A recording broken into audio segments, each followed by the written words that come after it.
Good morning, everybody. Hello, Anna.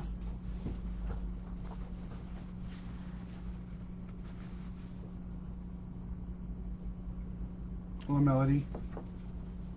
Hello, Giovanni. Ciao.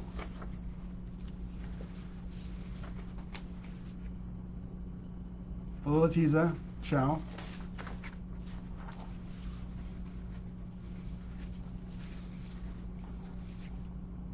Hello, Mark. I love Nova Scotia, Mark. It's a beautiful, beautiful place. I love one of my favorite provinces. Hello, Nancy. Hello, Lisa. Hello, Stella. Always good to see you, Stella.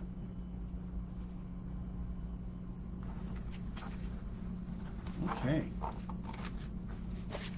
Well, I hope you're all having a fabulous Thursday. Last week we had sunny weather. Today or this week we don't. Hello, Pam. So, hello, and I'm gonna point this camera down. Oh, let's see it here. Okay, so there's some questions from last week.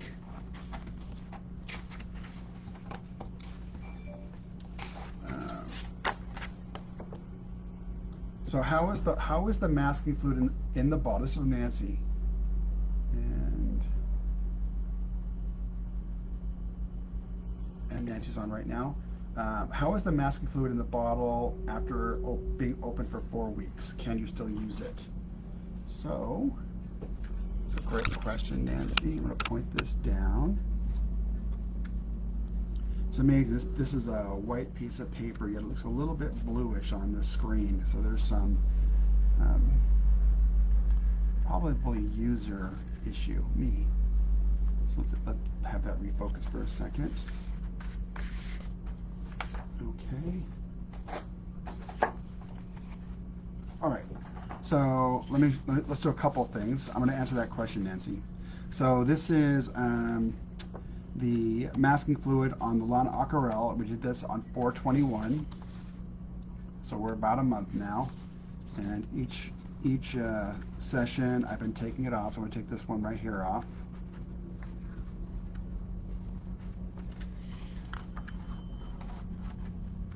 Just to answer the question, does it come off? So yeah, easily after a month it comes right off. All right, so I'm going to put that to the side. Do it again tomorrow. So Nancy, let's answer your question. So what I did is I took the 2 bottles that I used to make all of these, right here and right here. So they're just about a month old now. Opened, but I keep the cap on. So I'm assuming you meant keep the cap on. That and cap on. I just cut this one about an hour ago. So this one was unopened, and I just cut it because I want to show you what unopened looks like. So these 2 are open. So let's take a look.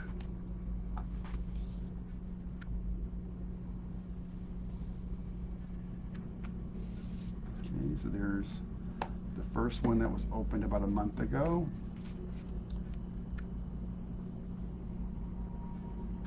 The second one that was open same time, a month ago. About 1 day difference to be a full month. And this was open probably an hour ago.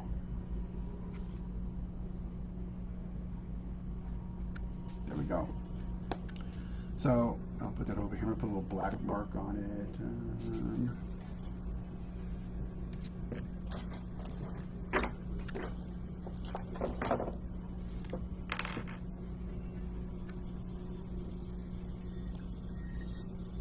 New. There. So I'll show that tomorrow. Okay. So there we are. 30 days, 30 days, 1 hour. Okay. So yes, still, as long as you keep the environment closed, and I saw Misha, and Misha has one that he's had for a year. As long as you keep it closed, you're okay. It's latex, so at some point it's going to it can have some issues. It might be 2 years, year. It depends. Everything in art depends. I mean, nobody knows this better than artists.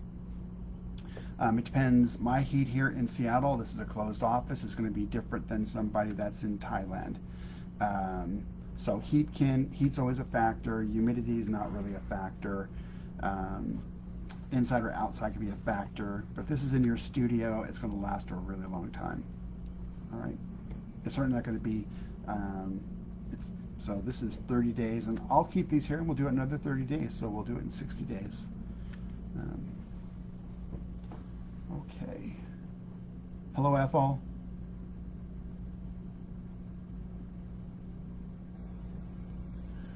David, I'll send you something offline to see where it is you're going, and if there's an issue, why don't you just send me where it is you're going, and I'll make sure that's the right place.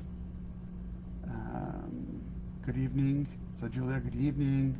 Anna Marie. Anna Marie, I heard on a YouTube tutorial that you could apply the wet masking fluid and apply it straight onto wet paper. This sounded very dangerous and wrong for your paper. She claimed it made it soft for edges. Is it okay? You know, it's like everything else. It's up to you. So let me tell you how I would see it. If you have your watercolor paper and you're wetting it, there's going to be little fibers, right? There's going to be little fibers from the paper. If you then put your masking fluid on top of it and allow it to dry, when you pick it up, you're going to tear those fibers off. Those little tiny hairs are going to come off with it. If that doesn't affect your artwork, then it's not a problem. I would say, in general, not to use wet paper. The result isn't going to be necessarily what you want. So I would agree with you, Anna Marie. I would not use wet paper. What the chemist always tells me, it should be put on dry paper. For the best results, it should be put on dry paper.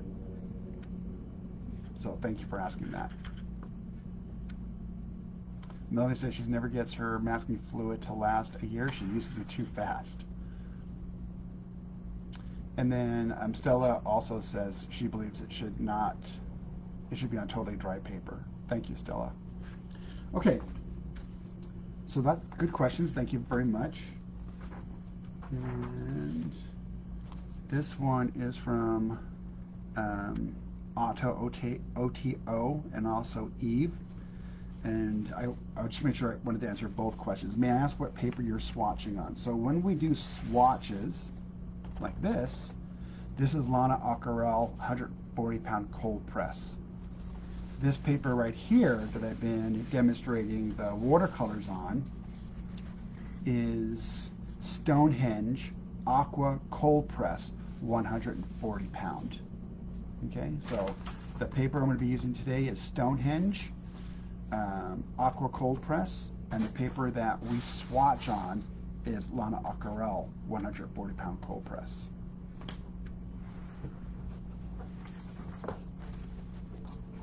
Okay.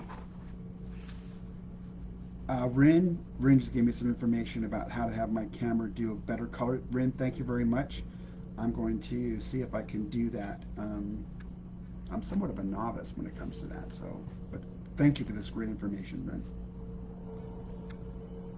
This is from Otto again, and it says pigment yellow 40 might not fade, but it turns gray. I'm surprised an alternative isn't offered. So I think there's two things there. One, it would be it's pigment Y40 for everybody. PY40 is Aurelian, and so it depends on whose Aurelian you're speaking of. I can't speak to anybody else's. Can only speak for Daniel Smith. So what I did. Again, ours is a light fastness of 2. What I did is I went out to see the chemist and I grabbed our drawdowns. These are the drawdowns that we use. I just took several of them. We would have one for every single batch we make, so I would have a table full of them. And all I wanted to show you was, let me put them in order. This is 1994. This is 1994. This is 2000. This is 2020, and this is 2018. So right here. Okay. I didn't pick 30 or 40 of them. I just wanted to get enough to show you. Okay. And if you were here in front of me, you would see these are actually, they look kind of orange on the screen. These are actually very beautiful, kind of yellow greenish. Very, very pretty. Okay.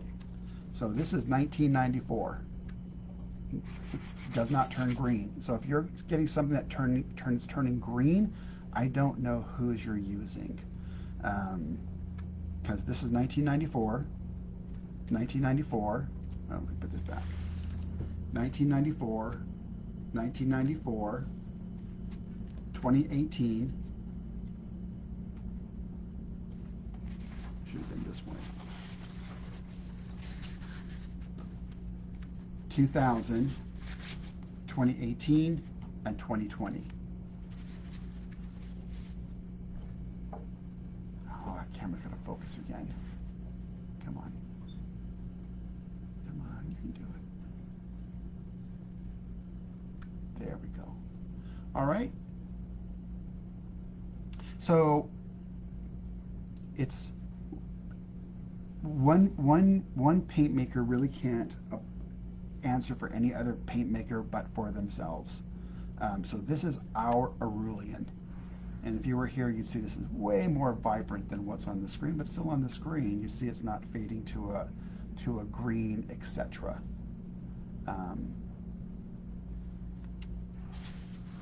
So I'm not saying that some other Arulian that might be used isn't doing that. I just wanted to show you. One is a light fastness too, because these are what we test in our photospectrophotometer, and two, they're not fading any. They're just, even from 1994. There's no fading from one to the other. Okay, so I'm gonna let that. But I love your question, so I try to show you what it is that we have.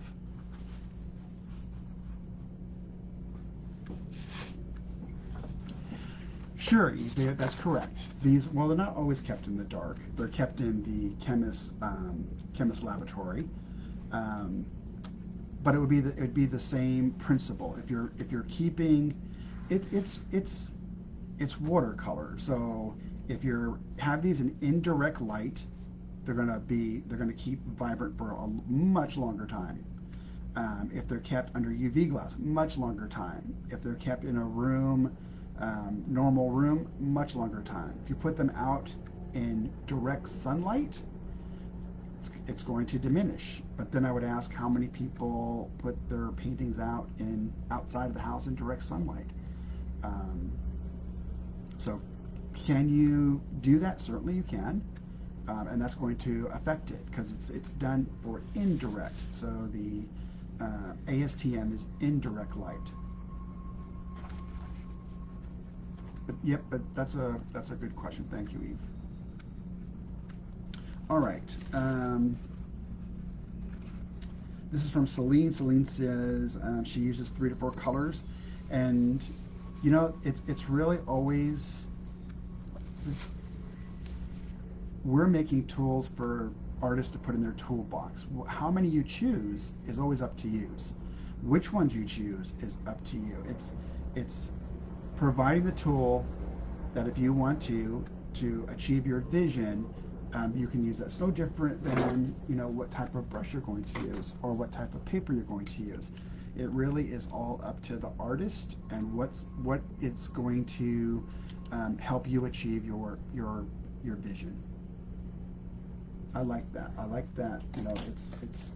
It should always be about the artist and what the artist wants to do and how they want to do it, and not have the materials define what that is.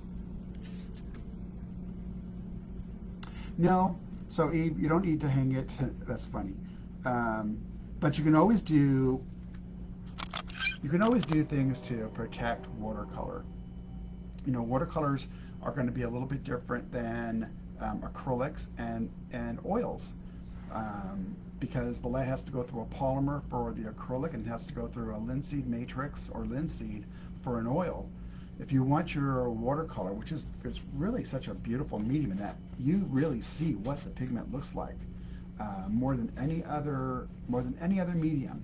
If you want it to last longer and you use UV glass, it's going to last a really long time. When you go to France or other museums, the way they get their product to last a long time is they have unbelievable methods to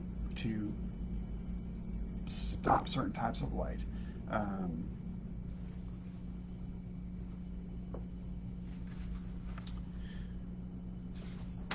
So Rin, I just wrote Rin's down because I agree with it so much.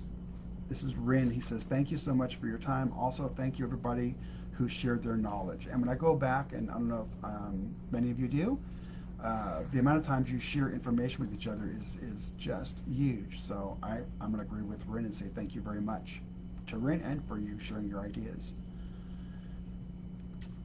This is from Diane. Diane, I just wanted to pull out the 2 cat tongues that I'm using, and one of them is is from silver. I'll point this down. One of them is from silver, and the other one is from Princeton, and then somewhere else on this table I have one from Da Vinci. Synthetics, and the Da Vinci is a natural.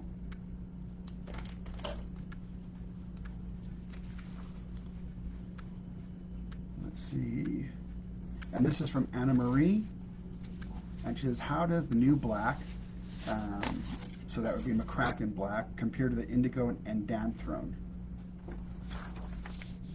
It's a great question, Anna. So I went back. I'm going to bring this down some more. Let's see if that's going to work. Yep. So what I did is I went back and I added a couple of other colors on too. So I have indigo, Indanthrone blue, the lamp black, the neutral tint, McCracken black, ivory black, lunar black, and black tourmaline. There was a lot of different questions about the blacks. So the darkest, which is going to be the lowest number, the brightest, the highest number. So we're going to go from 1 to 100, and right about here at 50 is kind of our gray, if you will, right there. And this is going to be the brightest, and this is going to be the darkest. Okay. So if we look at indigo, it's going to be the darkest of these colors here we're looking at. Again, it's always in comparison to what you're looking at. And somebody brought this up, and it was a really good point. This is from a machine. How your eye may see it is different because you have that, we have these beautiful eyes with a brain that interprets, which is a great system. So this is how the machine sees it. So indigo would be the darkest, followed by Indanthrone, then comes lamp black, then comes neutral tint, then comes McCracken black. So Anna Marie, this was your question. Where does the newest black fit? It is brighter than these right here. So we're going to go from darkest to lightest. From darkest to lightest. So then comes in ivory black, then lunar black, and the one that's the brightest of these is the black tourmaline. All right. So great question. Thank you for letting me answer that. Okay. So that was those were the questions. Put those out of the way. And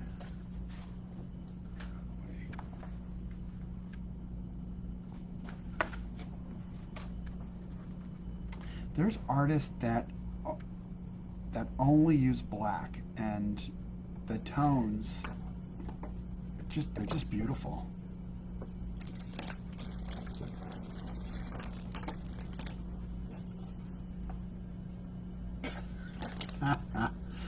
So Lisa says, my cats don't like if I paint with their tongues. You're welcome, Anna. Thank you for asking that question. It was a really good question. All right. So we have about 14 colors to look at today. I think I'll just do...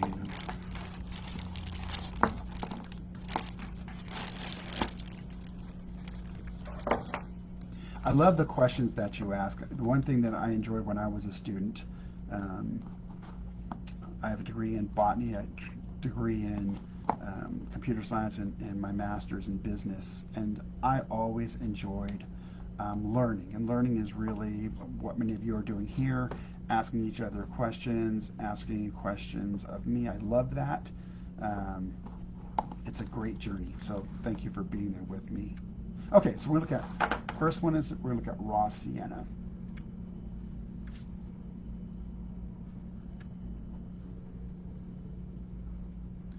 And how do we have that? Can you see that? Where am I at? I'm going to bring this up.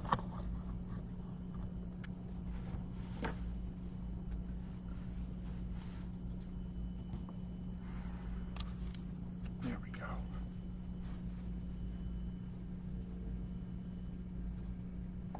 Come on.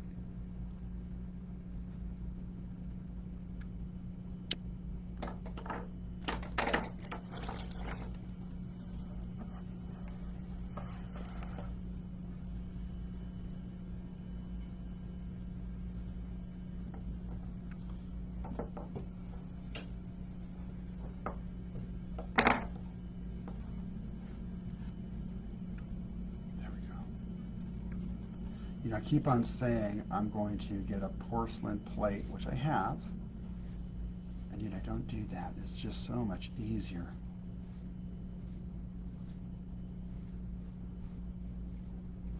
Okay, so that's the raw sienna. I haven't had the camera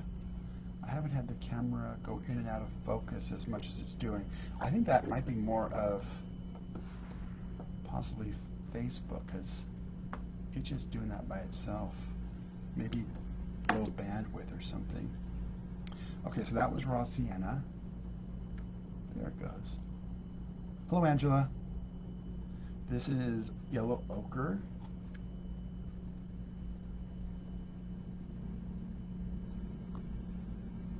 You don't use black just because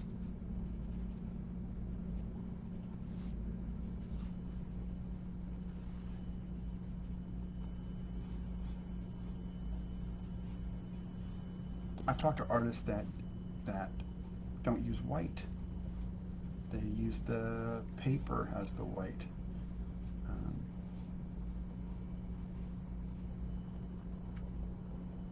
There we go.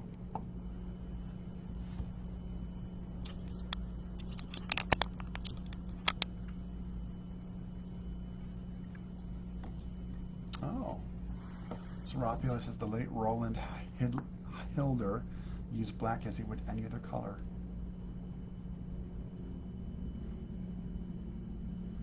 This is English red ochre.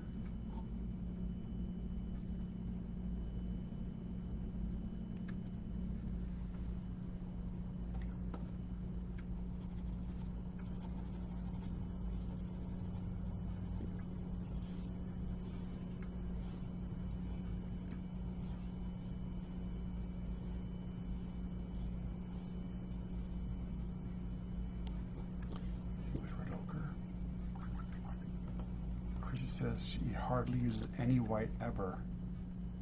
And Stella is, that's her, no black and no white. This is Terra Verte.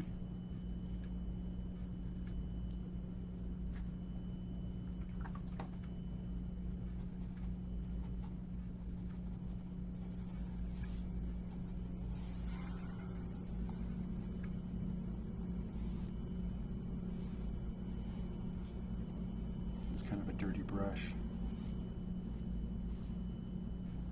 Terra Verte, clean that better.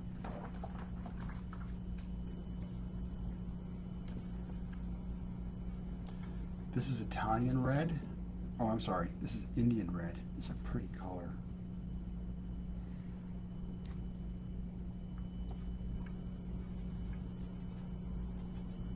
It's intense.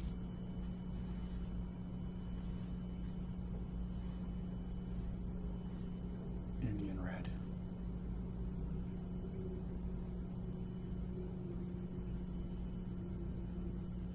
So Chrissy says she's been mixing her own purples with Thea's primaries. Awesome. It's Terra Verte. So Anna, it's Terra Verte.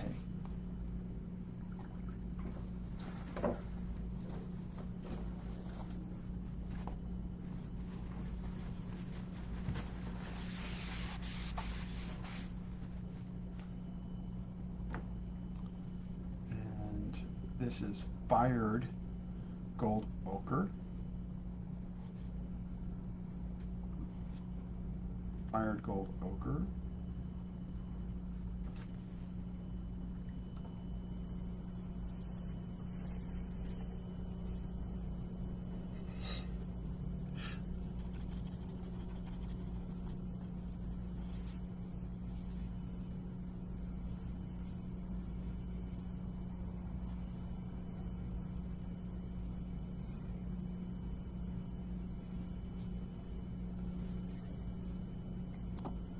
I was talking to somebody, and they're both husband and wife are both artists, and they would play a game of looking at, as they're walking, looking at an area and describing what they were seeing in terms of the colors they know.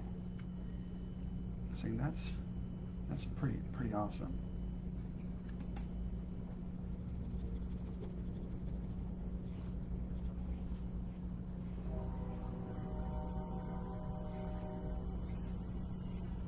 So this is burnt umber. Burnt umber.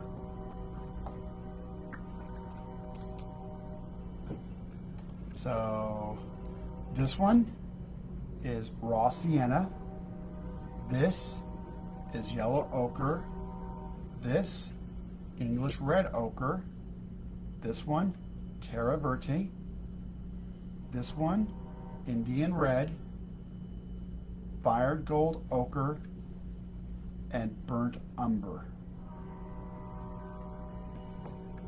So now if you want, we can, is there any ones you want to see mixed? How about if we do yellow ochre, maybe with some Indian red. So this is going to be yellow ochre with Indian red.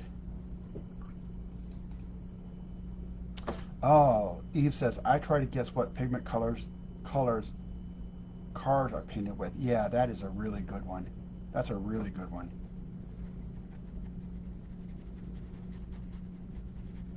Because there's some awesome colors out there.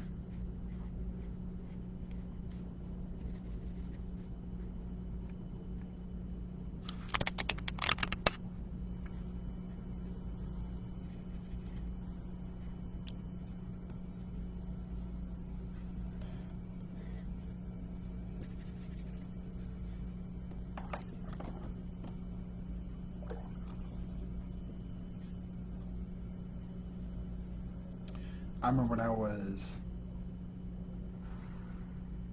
8 or 9,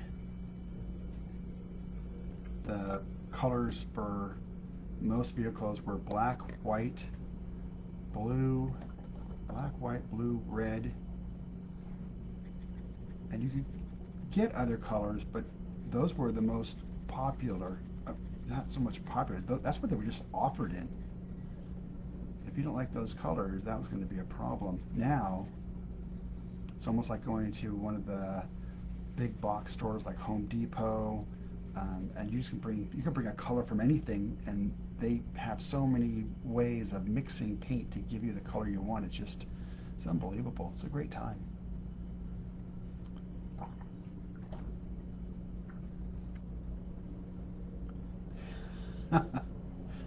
I will try to mess them up. Let's put some. I really like the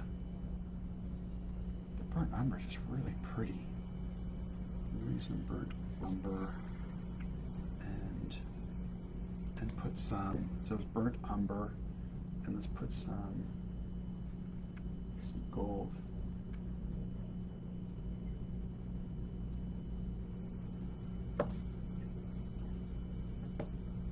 My car, this is Raffaele, my car is metal cerulean red. Oh, that must be a cool color.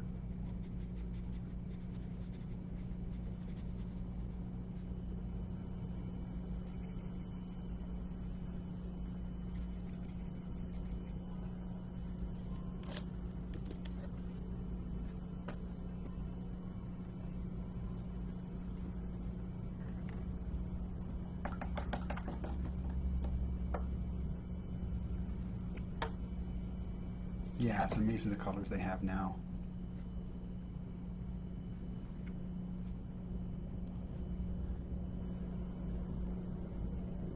I'm trying the Indian red, but I think that's gonna. How about if we try the Terra Verte and the yellow ochre? The Terra Verte and the yellow ochre.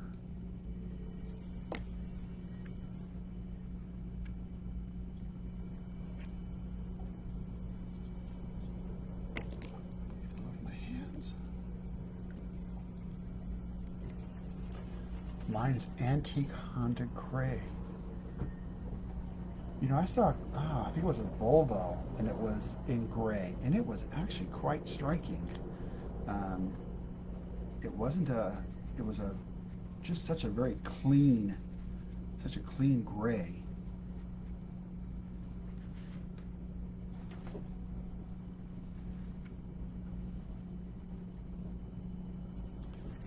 So we're going to do this.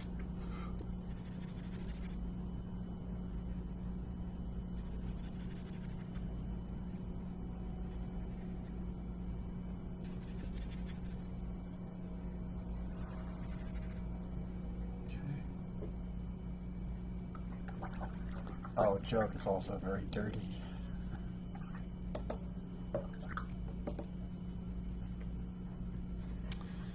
Okay, so we put these to the side. Okay.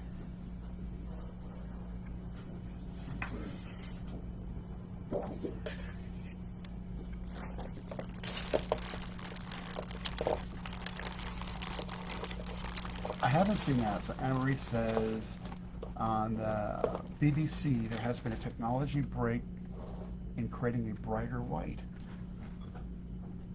I've seen the bluest blue. In fact, I think I showed that to you. And if not, if you didn't see it, I can bring that back and show you. There's another one that is the blackest black. Boy, that's a really blue tint on that screen. That's amazing. Huh. But no, I haven't seen that. Okay, so this one's roasted French ochre. And I'll bring that down so you can see it.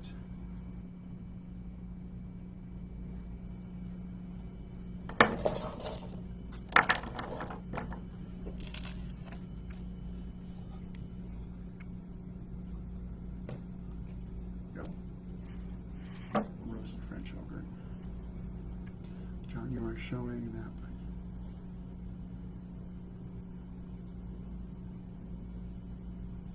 So Raphael says, John, you're showing that by choosing and mixing the correct for the purpose of or subject, yellow, red, and blue, you can paint the whole world. That's awesome. Yeah. Yes, Christy, that's correct. The YIMIN. Yes. Oh, I don't know. Well, I thought about doing that. I just would want to know.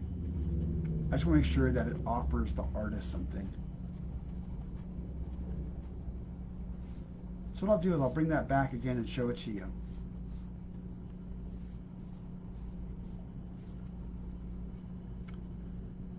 And this,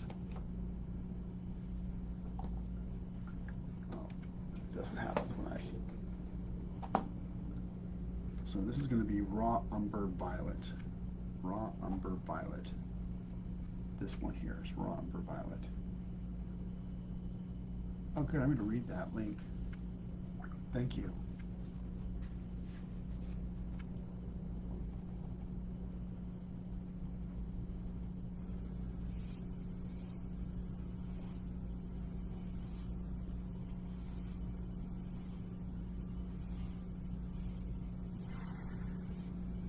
That's raw umber violet. Raw umber violet.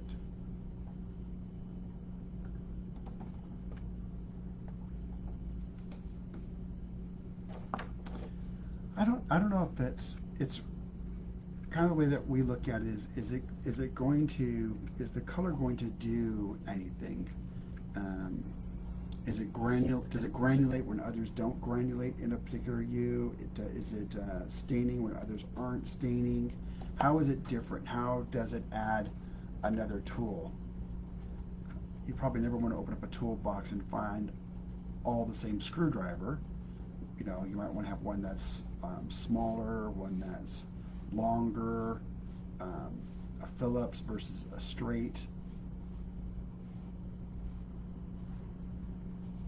This is burgundy yellow ochre, burgundy yellow ochre, burgundy yellow ochre.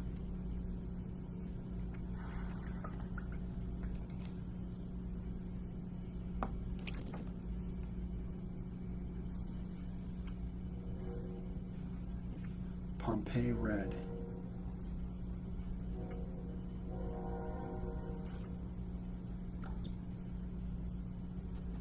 So it seems like everything's starting to open up a little bit.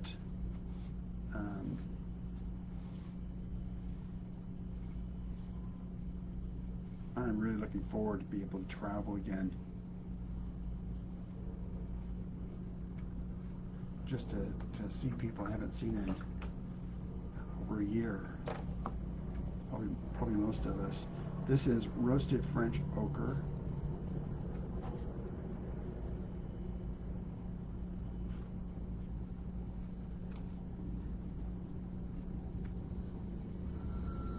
Oh, that's interesting, Eve.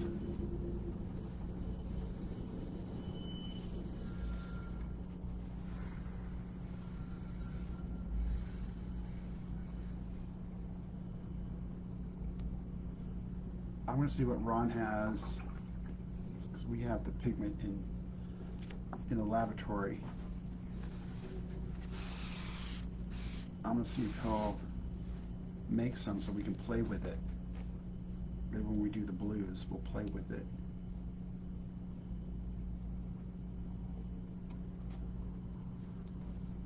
No, this one dried. Perhaps when I need to tube the caps off.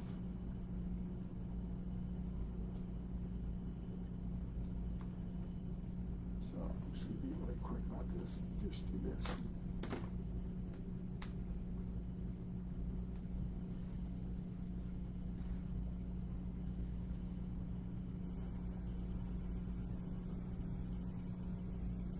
And leave that for tomorrow.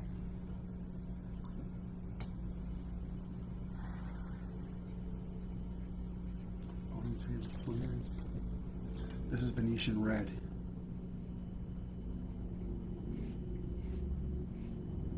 Wow. That's a intense color. Venetian red. These are my sample colors, and the cap off for like a really long time. So I cut it with the scissors. I couldn't find a. See, I would encourage you to blot your paper, rubbing it with paper towel damages. Oh, okay, thank you. So just blot. Oh, that's good. Thank you. All right. Oh, and here's this is Venetian red too. And we might have already done this one. This is the English red ochre. That's a pretty color.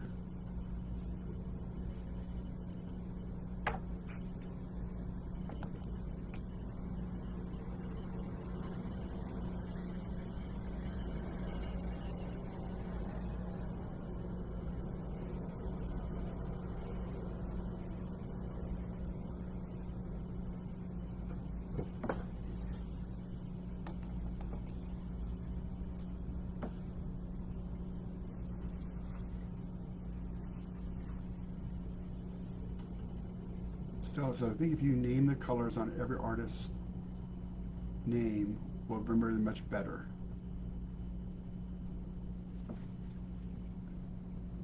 Yeah, Venetian red is very pretty. Let's play with it. We'll mix it around. So I have another one over here. We'll do some Venetian red, and we'll put down some burgundy yellow.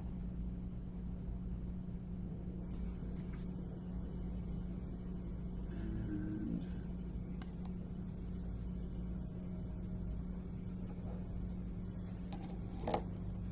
maybe some Pompeii red.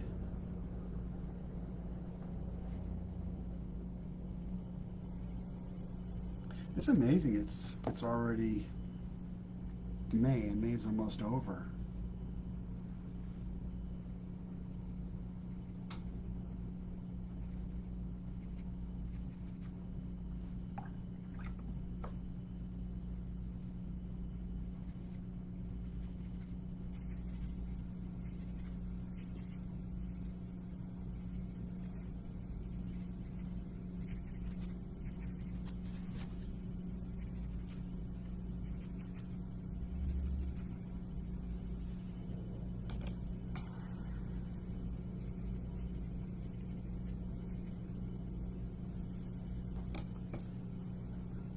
English red earth.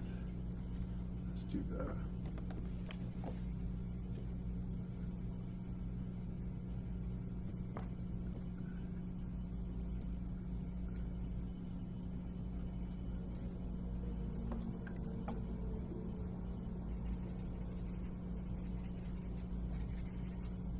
wow, that's just overpowering, isn't it?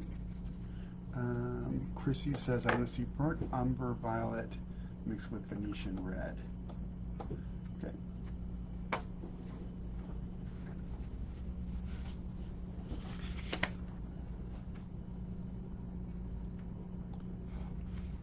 Burnt umber violet.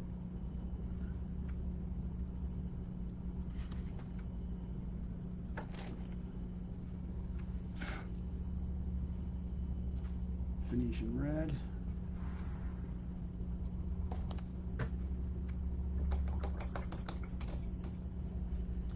It will be too muddy, I think. Let's see.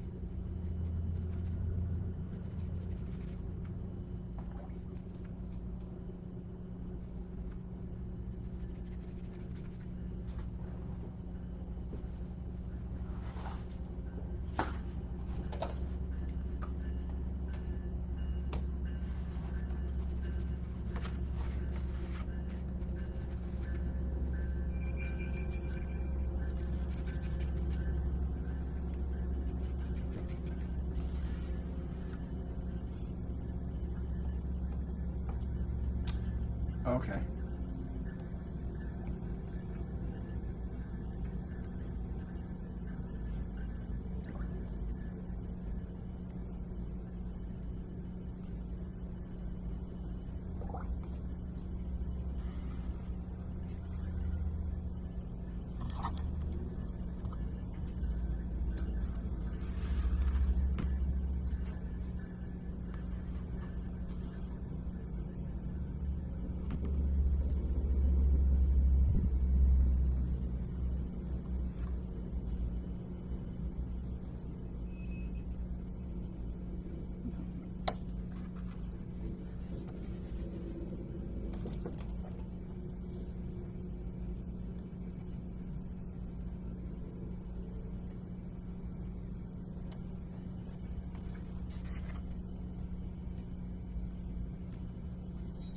So now what if I mix it? What's a light color, isn't it?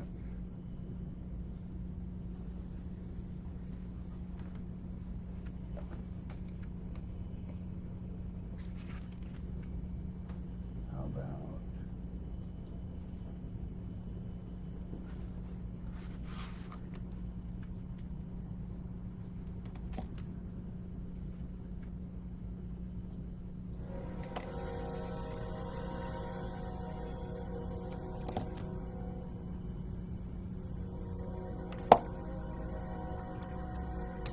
yeah. Um,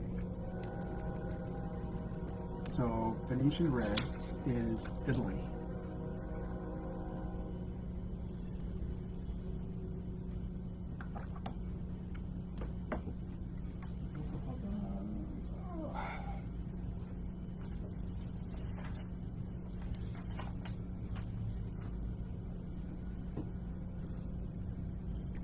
So this Venetian red,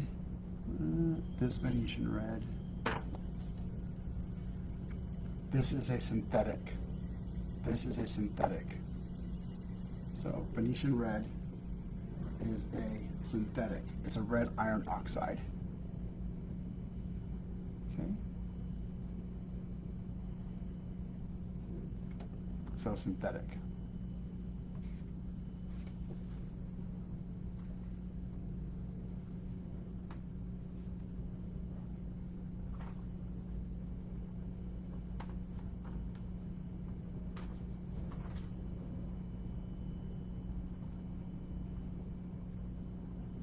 Okay.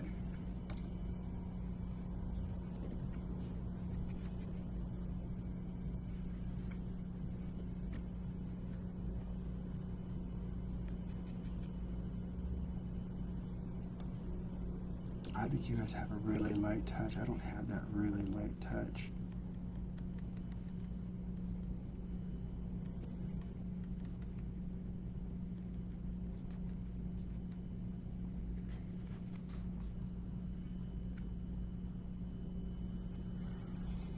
Kind of neat when they flow into each other.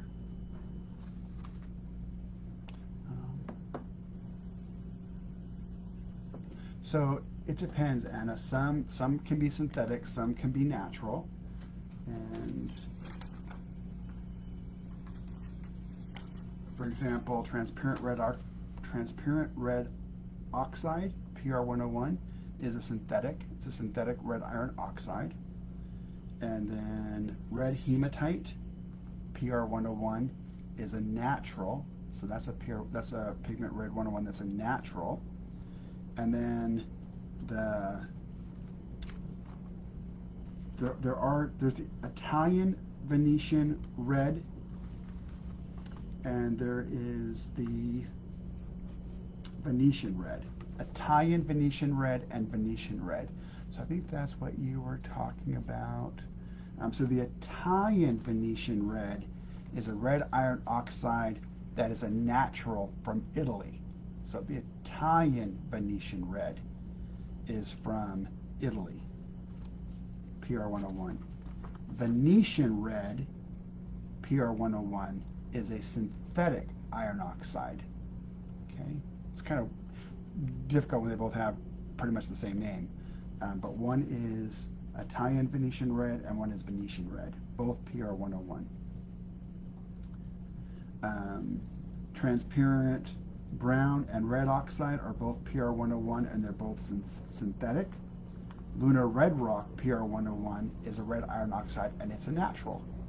So it can go either way. I'm going to post that so you can look at all of them. I put that for each one, whether it was a natural, an oxide, a natural or synthetic. So I will post that. I'm a little bit behind in posting because I don't post them, and my IS director is out right now. So Anna Marie, what I'll do is I will post this, and what I did for each one is I said whether it was natural or whether it was synthetic. And so you can look over here and see the PR101. So as we go through this, what I'll do is I'll go back and I'll do it for everything we've gone over so far. I'll do it for the pyrroles, the parylene, the quinacridones, the blacks, the whites, and here I just started, putting what it is. I'm glad to do that. So that's be the easiest way to be able to see those differences. Yeah, so it can be synthetic or natural, right? So here's transparent brown oxide, PR101, and it is a synthetic. Okay, and here is Italian Venetian red, and it is PR101, and it is a natural. And here's what you're talking about before. Here's Venetian red, also PR101, and it is a synthetic. All right, so I'll post this, and that way you can see it. Really good questions. there's really nothing. There's nothing that can't be made in the laboratory. If something has to be unbelievably pure with no imperfections, then it's going to be made in the laboratory. So most things that are made for the car industry, that are going to be made for industry, certainly for a pigment that would be used for the skin or whatever, that's going to be perfect. One, it needs to be perfect. So that's going to be most likely laboratory. Many of the colors that we use, a good portion of them, are natural, because there's also a beauty when it comes to the natural, how they granulate, how they look.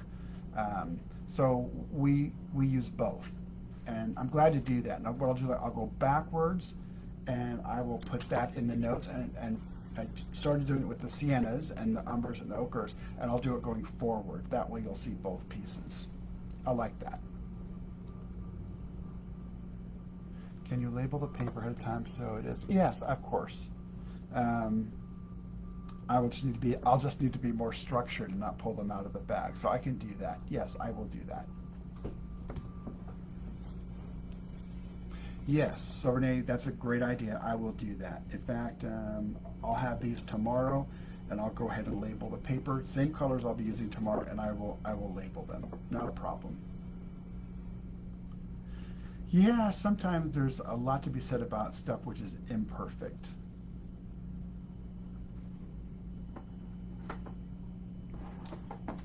Okay. So I'm going to point this down again. Yeah, I love your ideas. Thank you. And your input. Now I know I should blot paper. Raphael, thank you. Raphael, thank you for sharing. Stella, always thank you for sharing. Okay, so that actually takes us through the siennas, the ochres, most of the oxides.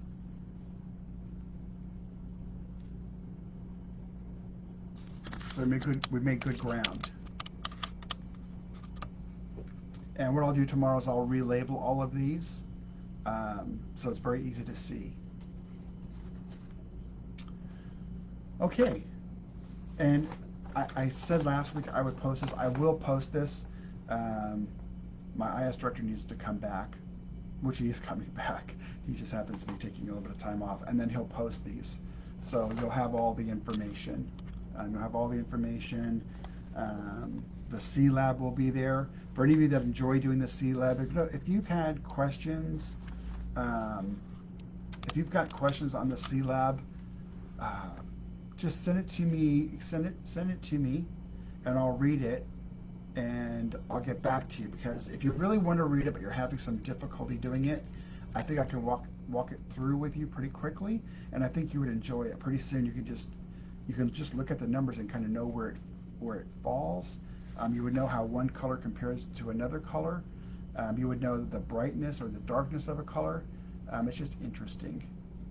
Thank you. I tried to change out my shirts from being always black. So thank you. So Kathy, I'll go over that. I will go over that tomorrow. Kathy's question, and I love it. Kathy's question: is Potter's Pink natural or synthetic? How does it get its name? I'll do that tomorrow, because that way I can tell everybody. So with that, I wanted to say thank you so much for joining me today. I really, really appreciate it. If there's something of these colors that you want to see mixed, let me know, and I'll mix them. I'm going to take Renee's observation and go ahead and label the color so it's easier for you to read. I like that. And thank you all. So thank you for joining me. I wish you a great remainder of your day, if it's the day or the night, and I'll see you tomorrow. Goodbye, Mark. Bye, Anna. Bye, Renee. Bye, Kathy. Bye, Raffaele. Bye, Stella. I'll see you all tomorrow or next time. Bye-bye.